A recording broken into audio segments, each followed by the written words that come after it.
What's going on, everyone? It's your girl, Chelsea D, and you are now tuned into Kicking It with Chelsea D. And I'm sitting here tonight at the New Yorican Cafe in New York City with one of New York's dopest, finest poets, Miss Jasmine Mans herself. Thank you for interviewing me. This is quite an honor. I appreciate it. It's definitely an honor to be sitting down with you because I've watched your work, I've read your work, and you have some depth, some dope stuff. Dope stuff. Thank you for supporting me. No doubt, no doubt. And I'm from Jersey too, so you know, Jersey gotta support Jersey. And you're a soror, so sorors gotta support sorors. Yes. Right? Thank you. So for those who do not know who Jasmine Mans is, who is Jasmine Mans? Blatantly enough, I'm a poet, writer, a black girl. I guess I like to start with that, but I guess I'm way much more than that. Um, the biggest thing that I am is a messenger, that I am a creative messenger, delivering a word, a very agitative word, a very creative word, a very intentional word. And yeah, that is who Jasmine Mans is. Pretty self-explanatory. I dig it and I feel it. I respect it, and I love the fact that you said you're a messenger too. That's another reason why I wanted to sit down with you because I felt like your work was more than just doing something just because like you had a message in everything that you put out, right? So thank you for letting me sit down with you. So outside of poetry, who are you? Whew, I mean, that's a hard thing because I'm always poetry. Like it's what I do full time. I'm home and I'm thinking about how do my audience think about poetry? What draws them in? What pushes them away? And then you think about other aspects of poetry. So like poetry is really big to me, and I feel like as a person I'm always just dwelling into the layers of it. So it's just like what what sound of my voice is most attractive? What sound goes best with what poem? What words am I using that is attractive to the audience that I'm trying to reach? But outside of poetry, like I love history, I love the texture of clothing, I love family, and yeah, I love love. I love to be loved, and so I I'm a woman in the boldest form. I talk shit. I'm funny at times, yeah. And yeah, I'm just a young black woman trying to find her way, and trying to learn more and trying just to be a student of this discipline and of this life. Okay, okay. So you said you mentioned you're a writer, you're into history, but what specifically has motivated you this far to do what you're doing? Like what was the feeling that you got that was like, you know what, let me pick up this pen and let me start writing? Uh, I think what keeps me writing is the moment I'm on stage and I see everybody else, and there's this connection between the audience and I, and they're like, this is what you're supposed to be doing. And I'm just like, this is what I'm supposed to be doing. And it's just that, like, that true moment of acceptance of, like, I feel whole on stage. Like, in regular society and life, I feel a bit awkward. Like, this is a bit awkward. Like, going to coffee is awkward, but being on stage, that's the only thing that feels, like, 100% right for me. And that's why, like, I stick with poetry because that feeling doesn't exist in other spaces for me. Like some people might get it in like music or education. It's like, but I nothing compares to that.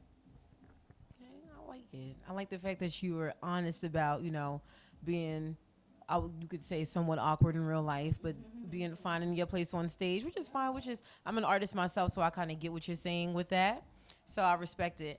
Okay, okay. So in terms of making your work your lifestyle, how do you think that you've like gone about doing that, and like even moving forward, like how are you going to go about making your work your lifestyle? Man, well, as of lately, I've just been trying to be more of a thoughtful person. So it's just like, one, how do you constantly read? And it's just like, in order to be a better writer, you have to read. You have to find more words. You have to find more inspirations, more thoughts, more ways to describe your thoughts. And so I try to hold myself accountable for reading, for learning, um, and then yeah, I think like a poet, and I realize that this poetry experience is bigger, and it's just like I realized that music is a form of hypnosis. So adding music and poetry into one may make people move and think at the same time. And so it's just like also, I guess I make poetry a lifestyle by considering what people feel when they experience me. So it's like, what are they listening to? What are they seeing? What are they touching? And yeah, I guess that's it. Okay, so let's start talking about some of your work. Let's start with I know you didn't mean to kill him. What was your inspiration behind I know you didn't mean to kill him?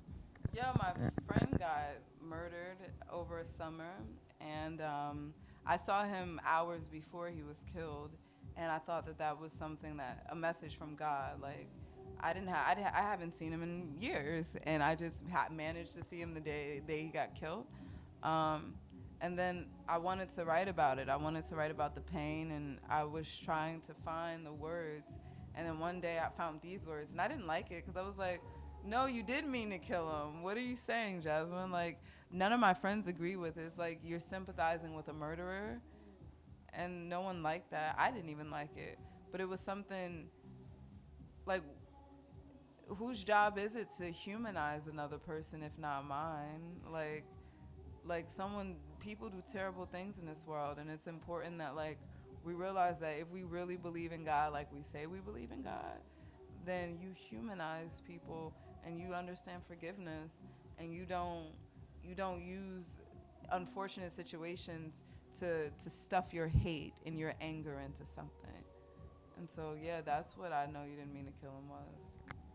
I like it. It's funny that you said some people disagree with you because when I listened to it, I somewhat kind of got it because for someone to get to the point where they take another life, they must be victimized in some way. In some, I don't know. For me, I just kind of felt like in some way they were a lost soul in a sense, and so somewhat like what you said, you trying to humanize them. I don't know. That's what I took from your Yeah, poem. That's what I got it. we sometimes confuse a lost soul with a no soul, and it's just like, but that's not true. And I hope that that poem guided that a bit, guided that message a bit. Okay. So let's go on to now this poem. This is actually the poem that like I first saw your work, Nicki Minaj. The one that pretty much it went very, very viral. A lot of people saw that. So Nicki Minaj, what influenced that?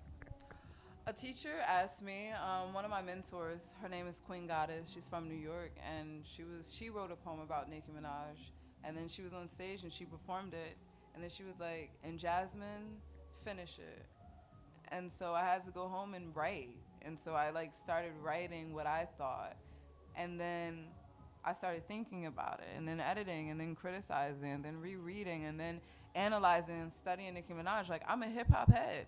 I know all Nicki Minaj. Like, I'm a Nicki Minaj fan, and so it's just like when you analyze her lyrics and you juxtapose them to the life and trajectory of Fannie Lou Hamer or Ida B. Wells or fucking Lauren Hill, you're like, well, how come your narrative sounds the way it does? And like, and what are you taking from black girls? And what are you giving from black girls?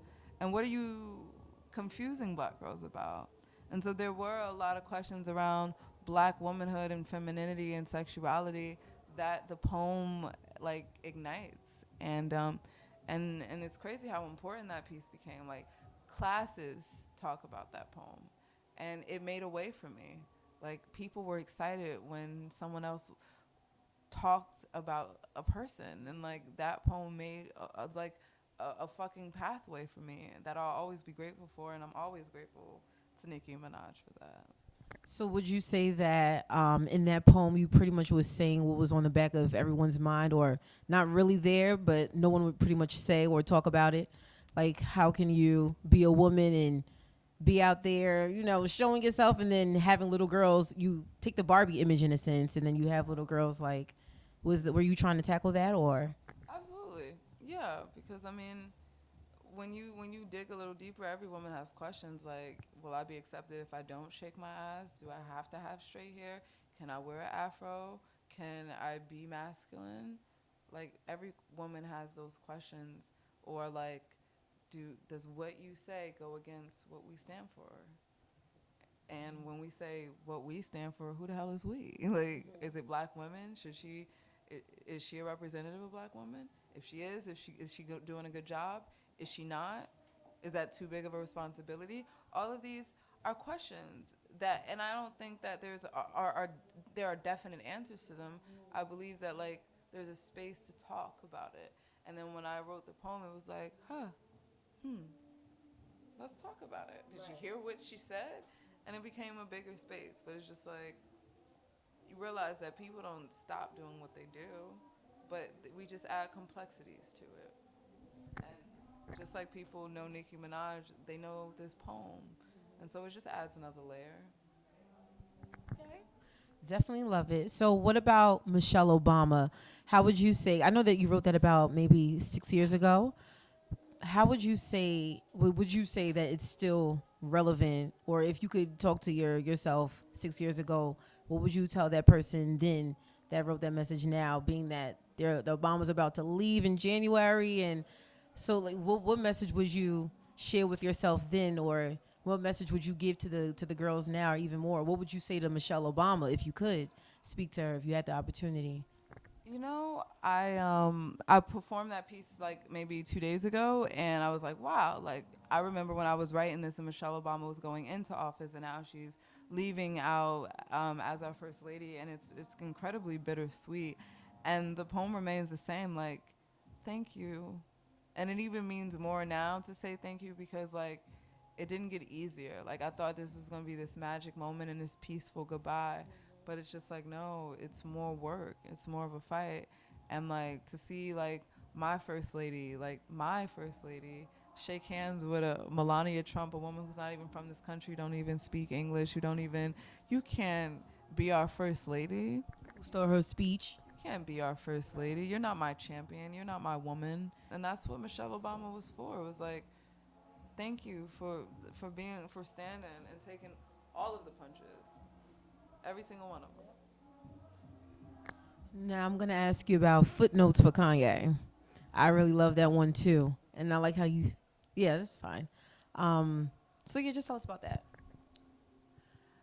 I've been hating on Kanye for years, like hating in the sense of like I would see him and I would hear a statement that he made and I would just get really angry, and I was trying to figure out where my anger came from. Like, why do you have this emotional reaction or grrr when you hear him and hear about him?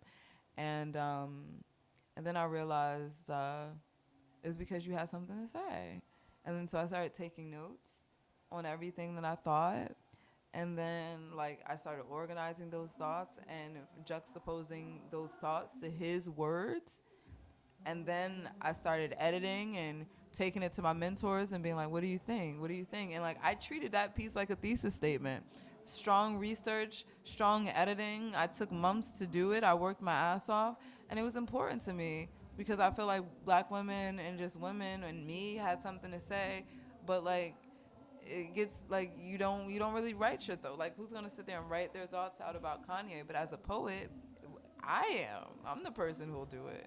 And so yeah, Footnotes was Kanye was like, yo, I'm mad as hell at you, and I'm a black girl who loved you, and you let me down, and I want you to hear what it sounds like with your words. And so that's what that was.